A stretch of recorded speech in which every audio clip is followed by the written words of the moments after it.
7 years. 7 years of love, of promises whispered under the light of the stars, of hands intertwined during candlelit dinners. 7 years that now seemed like a farce. This man gripped the phone tightly, reading and rereading the email that changed everything. His stomach churned, and his mind screamed that it was all a misunderstanding. But it wasn't. Every word was a silent testament to the betrayal, a dagger plunged into his chest. The woman he loved was not who he thought she was, and the worst part, she still didn't know that he knew. I discovered that my wife of 7 years is cheating on me. She doesn't know that I know. I don't know where to start, but I think there's no easy way to say this. This is the worst thing that has ever happened to me. I am 30 years old, and my wife is 27. I work from home as a software developer. My wife, Emily, is very beautiful. She's a makeup artist and hairdresser, incredibly talented at what she does. She mainly works with brides and wedding parties, but in recent years, her career really took off. A lot of the success is thanks to John, who owns a very popular wedding salon in the city. John has been a great connection for her. Because of him, she got work with photographers, local advertising agencies, and even some small modeling gigs. She has even modeled in some local ads. John is in his early 40s, married, and has 3 kids. His wife is very beautiful for being the mother of 3. I think I get it since my wife is younger and much more beautiful. Our marriage has always been great as far as I knew. Emily and I have been together since high school. We go on regular dates, have an active and exciting life, and she has always been attentive and loving. I never doubted her love for me, which is why this took me by surprise. A week ago, I was working from home and heard the notification of an email on my wife's laptop, which was plugged in and charging. She had logged in before going to the gym, and she doesn't like the computer to automatically lock when it's idle. She forgot to lock it before leaving. I saw a preview of an email from John, and it seemed suspicious, so I opened it. It wasn't romantic, not even suggestive. It was just logistical. A time, a place, and a comment about keeping things discreet. But it was the last line that froze me. "You're amazing. I can't stop thinking about last night." Last night. I thought about last night. She came home late. She told me she had a long photo shoot with a photographer, and we had dinner together as if everything was normal. I scrolled through her conversations and emails. Most of them were trivial, work-related. But among them there were little clues. Things that didn't seem right to me. Comments about how stunning she looked at an event. Emily thanking, but with a neutral tone. No love. No feelings. But it was clear that something was going on. Then, I read an email about booking a hotel for the 2 of them in the city. They said it was the same place as always. Felt like I had been punched in the chest. I started to panic and, online, looking for information about infidelity, I read about the warning signs and thought about the ones she had shown. Emily's work schedule had become a bit more unpredictable in recent months. She started dressing more elaborately, with new luxurious and sexy looks. Even on days she said she was just going shopping. She was taking more care down there. But I thought she was doing it for me. There were nights when she came home later than usual, blaming long photo shoots or last-minute emergencies with brides. But she never seemed distant, never pulled away from me. If anything, she was more attentive, initiating intimacy more often, planning little surprises, and constantly telling me how much she loved me. That's the part that hurts the most. I didn't feel like I was losing her. I felt like we were closer than ever. I started paying more attention. Later, while I was going through the house under the pretext of cleaning, I found a small jewelry box hidden in one of her makeup drawers. Inside was a simple necklace, but it looked expensive. I hadn't bought it for her. When I casually asked her about it later, she said it was a gift from a client. At that moment, I didn't question it. It seemed plausible. She works all the time with high-end brides, and it wasn't unusual for clients to give her gifts. But now I can't get the image of that necklace out of my head. I also started noticing other things. The luxurious, new clothes, the self-care, little changes in her behavior that seemed harmless on the surface, but now seem suspicious. I've been copying her messages to my computer and torturing myself by reviewing them repeatedly. This goes back to about a year ago when her hair and makeup business started to take off. The thing is, I don't think Emily loves John. I read the messages. Although he's clearly in love with her, she keeps him emotionally distant. There's no "I miss you" or "I love you." Just logistics, occasional compliments, and thanks. Once, she even wrote, "Aha, are you going to tell your wife about that?" But that doesn't matter. She's sleeping with him. She's lying to me, and I don't know how to process this. I haven't confronted her yet. I don't even know where to start that conversation. I keep telling myself I need more evidence, but maybe I'm just delaying the inevitable. The only thing I know is that the woman I thought I knew, the woman I married, seems to be with another man. If I confront her, she'll deny it anyway, right? I know I probably should just sit down and talk to her, but that would only alert her, wouldn't it? I searched online and found out we live in a state where fault is a factor in divorce. We don't have kids, so if I divorce her and have proof of her infidelity, she won't get alimony. Besides, I couldn't make up horrible things about myself to control the narrative with our families. I mean, I don't think she'd do that, but I also never imagined she'd cheat on me. It's late and I'm drunk. I'm gonna see what Reddit says about this. But I just want to vent and hear recommendations from people who have already gone through this. I mean, it seems like she doesn't love him, but does it matter at this point if she's cheating on me? Update 1. Since my first post, I've done a lot of research on Reddit and other forums about how to identify and catch cheating people. Her phone is password protected, and I don't know it. She's also very careful about locking her computer, and it was just a coincidence that the last time I managed to see something. So I knew I needed to gather evidence. What follows is not my idea. It's all advice I've gathered after obsessively reading stories and comments on Reddit and other forums. I bought some cameras online that look like smoke detectors. I convinced Emily that our home insurance would be cheaper if we installed smoke detectors in every room. I bought a book on the same site called How to Be a Great Husband. Discover the secrets to a happy marriage without having to change your wife. I left it around for her to see. She saw it, and I could tell it made her uncomfortable. I bought a GPS tracker and a voice-activated recorder, along with strong Velcro to attach it under the driver's seat of her car. Unfortunately, you have to pay for a subscription to use the tracker, but I guess I won't need it for long. All of this has been happening since I started suspecting until now. It's only been a few days. On January 20th, I finally set everything up. When I received the recorder, I tested it by hiding it in the center of the table and sitting Emily down to ask her a few questions. Asterisk, honey, I'm doing a personal inventory to try to be a better husband and partner. For that, I want to ask you a few serious questions, and I hope for honest answers. Do you feel I've ever mistreated you in our marriage? Do you feel I've ever cheated on you in our marriage? Is there anything you think I could do to improve as a husband? Asterisk. Again, I got this from a comment I read in a Reddit infidelity story. I didn't make it up. For the first question, she said, of course not. For the second, she seemed to hesitate, but answered no. For the third, she said she would like us to make love more often. Our intimacy has significantly decreased since I started suspecting, for obvious reasons, but I've tried to initiate a few times just to keep her pleased. My heart isn't fully in it when we do, and I think she notices. I asked these questions so she couldn't later make up something about me mistreating or cheating on her. I don't think she would invent lies about me, but I didn't expect her to cheat on me, so now I don't know who this woman is. The recorder captured everything. I transferred the recording to the cloud. I put tape over the recorder screen so there wouldn't be any glow under her seat at night, and plugged in some cheap wired headphones to the recorder's jack, cutting them at the plug so they wouldn't make noise. Again, I got all this information by reading Reddit and forums. I didn't make any of this up. Back to Christmas.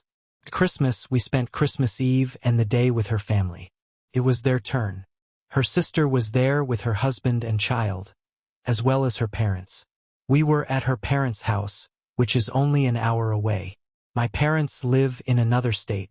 On Christmas Eve, they gave her a gift bag. I didn't see who left it. My mother-in-law said it was from some teenager. The bag said, "For Emily, from Santa." At first, she thought it was for me, I think. I assured her it wasn't. It was a gold bracelet, apparently quite pretty. Her mother and sister were amazed by the gift. When they asked where it came from, she said it was probably from a wedding party she was working on the 28th, and that they wanted to reward her for giving them a group discount and for doing everything at the last minute. They said she should expect a bonus. Yeah, it's ridiculous, but I nodded. My mother-in-law and father-in-law more or less followed my reaction, as if it were nothing. Let me be clear. I knew it was from John. The wedding party would have signed their names and wouldn't have written from Santa. Emily must think I'm an idiot to believe that. I got angry at that moment because of how little respect she has for me. So I apologized and went to the bathroom. Later, I saw her in the yard with her phone. She seemed upset and gesturing intensely. I imagine she was reading John's scolding for almost exposing their affair. New Year's Eve. She had a wedding on the 28th and was working with another bride for a wedding on the 4th. Every time her phone rang, I wondered if it was him. On New Year's Eve, during the day, she received more calls and notifications than usual. She looked at them with annoyance. I asked her what the problem was, and she told me that the bride for the wedding on the 4th was a real bridezilla. That night, she said she had to go out to meet the bridezilla. She said she would be back in time to kiss me at the countdown. She came back around 1:30 in the morning, crying and sobbing, went straight to the bathroom, and came back 10 minutes later. I told her to calm down and asked what was wrong. She said she was very, very sorry. I asked why she was sorry. She said it was because I had missed the New Year's countdown. I told her she was too upset for it to just be about that, but she assured me that it was, even took my face in her hands, looked me straight in the eye, and told me she loved me. I asked her if she had anything else to tell me. She assured me she didn't. I directly asked her if she had cheated on me. She swore on everything that she hadn't cheated on me, and that she was just upset about missing the countdown, because since we got married, we always kiss when the clock strikes midnight. I gave her every opportunity to confess, and still she lied to me. Since then, I bought the cameras and the other equipment and set it all up. Now, I will wait to get more concrete evidence, in addition to starting to consult divorce lawyers. I hope it takes some time before I update again, but I'll keep checking in here on Reddit. This place is addictive. Edit. Trying to avoid certain comments. Getting irrefutable proof is important because my family adores Emily. They see her as a daughter. In her family, she's the golden girl who can do no wrong. If I said I mistreated her or cheated on her, her family would believe her. My family would probably support me, but they'd definitely interrogate me to make sure I didn't mistreat her. Update 2. Personal note. I didn't think this would blow up like it did after the original post got buried and ignored.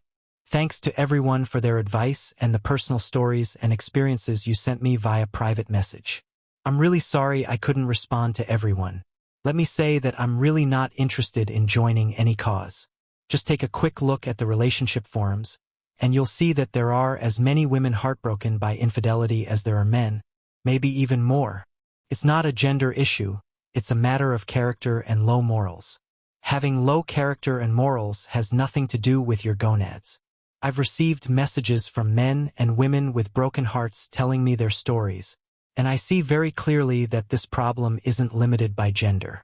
If you don't believe this is real, I don't know what to say. I'm sorry. Please block me and ignore me if this bothers you. Now, for the update. In summary, I got information from the recorder. She is definitely cheating on me. I'm angry and heartbroken. I already have a lawyer. I've been looking for lawyers since before Christmas. As many of you said, I'm going to need to hire a private investigator to get solid evidence for a fault-based divorce. My father is taking out a home equity loan on his house to help pay for this.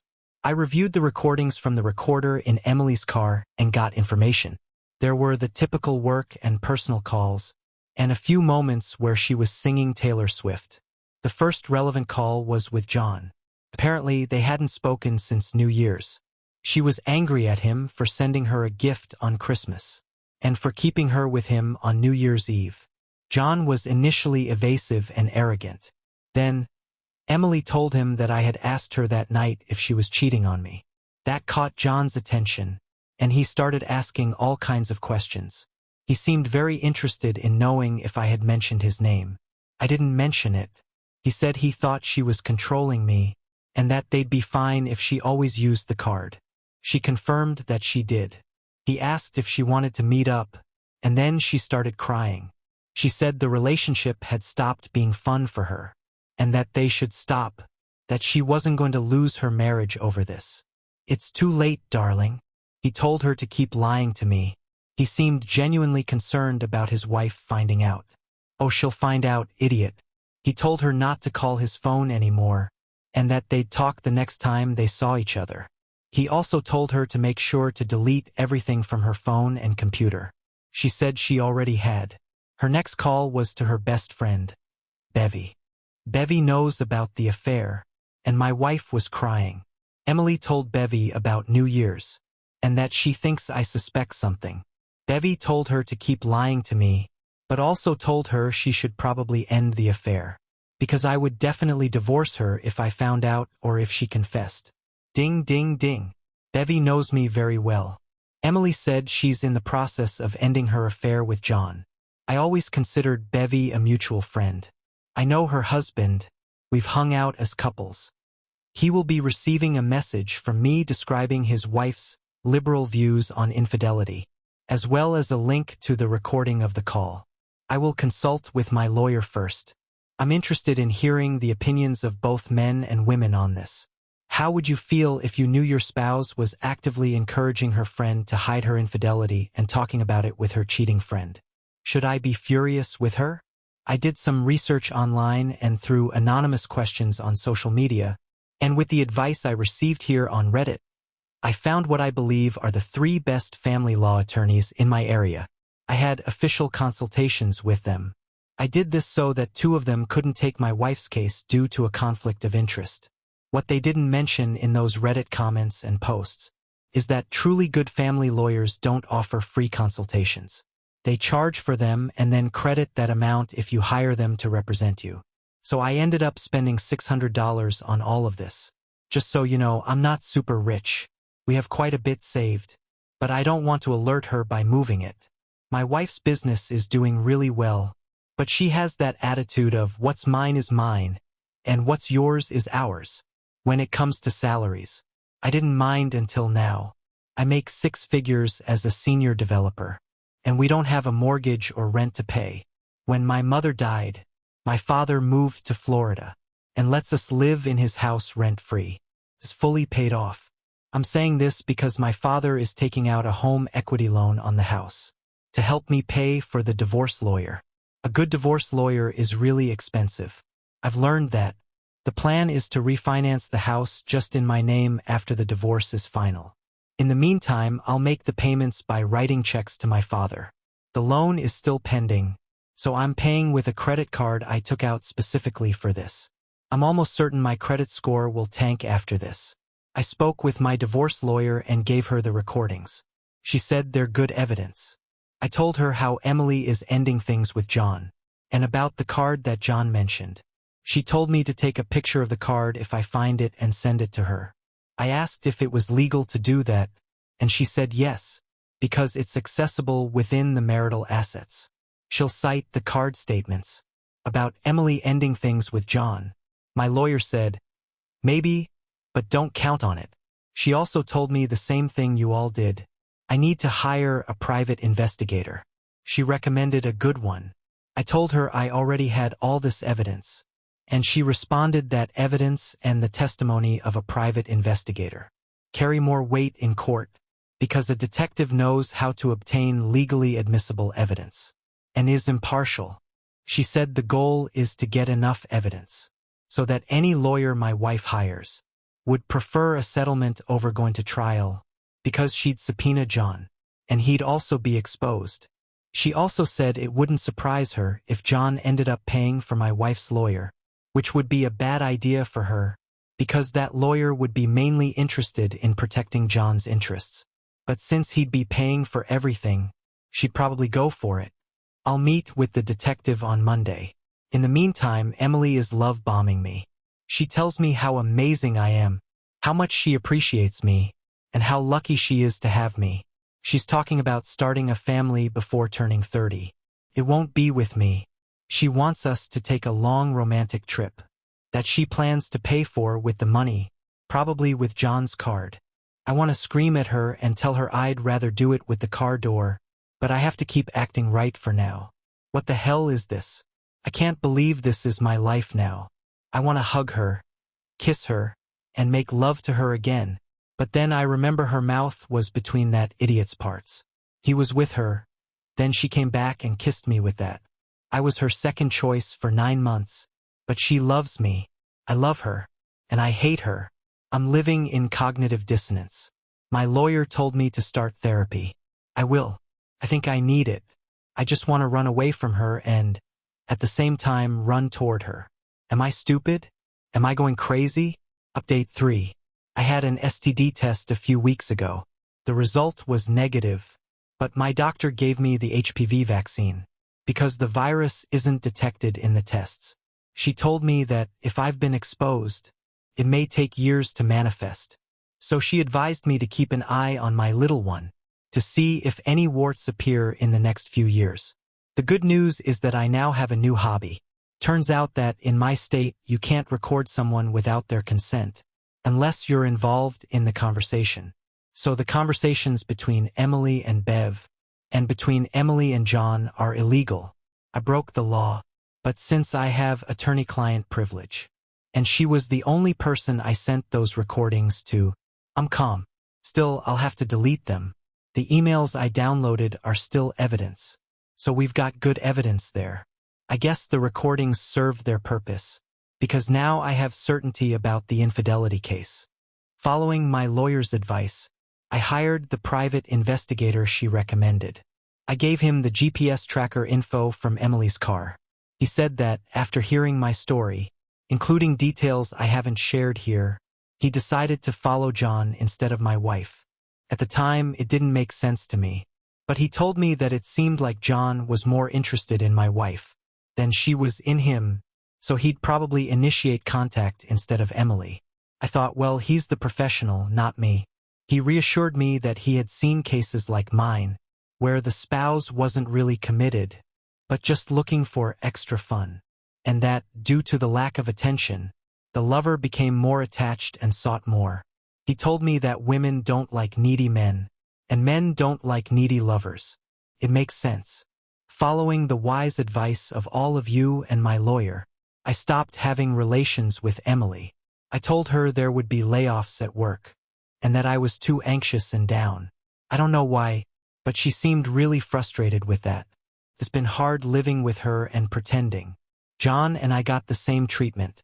Well, I guess he had it a little better for a while, but I'm lucky, because I can hear the sound of, "I love you," echoing in my eardrums, coming from that, a hole in the middle of her face, and no, blessed, that used to mean a lot to me. I'm damn furious that she made me hate her this way. I want so much to love her again. My therapist says the technical term is ambivalence. Just thinking about it makes me want to vomit. Valentine's Day, February 14th. The detective said that John left flowers and a gift in my wife's salon. He reported that when Emily arrived at work and saw that, she threw everything in the shared trash bin at the mall without even looking. She was furious. My detective retrieved the gifts. They were very expensive lingerie and a dozen red roses. The gift came with a Valentine's card. The flowers also had a note, and there was clear evidence in that note and the card of the extramarital romance. They were practically love letters. Emily left the other girls in the salon and went to meet John. The detective got everything. They met in a secluded corner of a hotel parking lot. The whole situation lasted about 45 minutes. It was an intense conversation. The detective said Emily seemed upset and was shaking her head frequently. He mentioned that he believed John was trying to persuade her to enter a room. There was a lot of touching. Nothing explicitly intimate happened, but the detective said he had seen cases one with less. He said the body language, the behavior, and the way everything unfolded are just the types of things judges look for in adultery cases. It was obvious they had a relationship. That's when I received a strange call from Emily saying, "I love you." I remember her voice sounded different. It seemed like she was trying to make sure I was okay. My lawyer advised me to take photos of Emily's calendar from the past years. She prefers to use a physical calendar to write everything down. I noticed there were appointments with John. Before, I would have thought they were just business meetings, because Emily said John was mentoring her in small business matters. I found a Mont Blanc pen in her bag, near the calendar. I think it's another gift from John, because I certainly didn't buy it for her, and she always used Bic pens. Emily was busy with work the rest of Valentine's Day, because she had many clients who wanted special makeup for their dates with their husbands and boyfriends. Anyway, she worked as usual on February 14th. When she came home, she was exhausted. She tried to initiate something forcefully, but I just hugged her because she looked drained, and I put her to sleep. I didn't hug her for her. I did it for me. I wanted to be a good husband. I wanted her to miss me when I'm no longer there. I wanted to prove to myself that it's not worth being betrayed. Does it make sense? Maybe I'm love-bombing in my own way. Could this be my turning point? I don't want her to choose me. I don't know if I'm doing this to make it hurt more when I leave, or because I know I'll miss moments like these when I finally leave her. The only good news in this zombie horror show that my marriage has become is that the parking lot meeting and the Valentine's gifts were enough, along with the other evidence, to finally catch Emily. We will do it privately with the detective. He's also a law enforcement officer, so he can speed up the process. It was probably a mistake accusing her of cheating on New Year's. Emily knows something is wrong. She's staring at me. I can see it in my peripheral vision. It would be weird if it weren't so pathetic. She keeps asking for some kind of assurance that we're okay, since we're not having sex anymore. I keep lying to her, but I think I'm not the great Shakespearean actor I thought I was. I just can't get past this betrayal. I wish I could, but I can't, and I never will. It doesn't matter that she didn't love the other guy. She had his business in her mouth, and then came home and kissed me with that same mouth. For 9 months, I would hate myself if I went back to her, and I'd hate myself even more for treating her badly, because of jealousy and resentment. No one deserves to be treated like a convicted criminal for the rest of their life by their spouse. Would any reasonable person want to live like that? Would that be enough for someone? Should I resign myself to a life of surveillance, keeping her locked up until she hates me and probably cheats on me again? Or then, will I be an emotionally dead zombie who says yes, dear, while repressing my emotions and anxiety every time she walks out the door? Who could love someone like that? I'm not going to live that way. I love who I thought she was so much that I can't allow her to live like that. That's why I'm going to disappear from Emily's life. When I receive the notice, the plan is for her to be publicly notified, to start the process of subpoenaing John's credit card statements. My lawyer says it could take months to finalize. I'll tell Bev's husband about her complicity in Emily's extramarital affair, and I'll send emails and messages to Emily's father and sister, John's wife, and some mutual friends with the news. I'm going to pack my bags and leave before Emily recovers from the shock of the divorce notice. I intend to leave a brief note, my lawyer's contact information, and my wedding ring. My lawyer told me to leave a note, so Emily has no excuse to start causing problems. I was thinking of writing, "Do you like sugar daddies? Yes, no."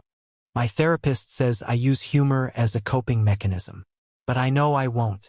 Or I'll write this endless manifesto, or something super short. Someone posted here a phrase for an unfaithful lover. I know. Goodbye. Brevity is the soul of wit.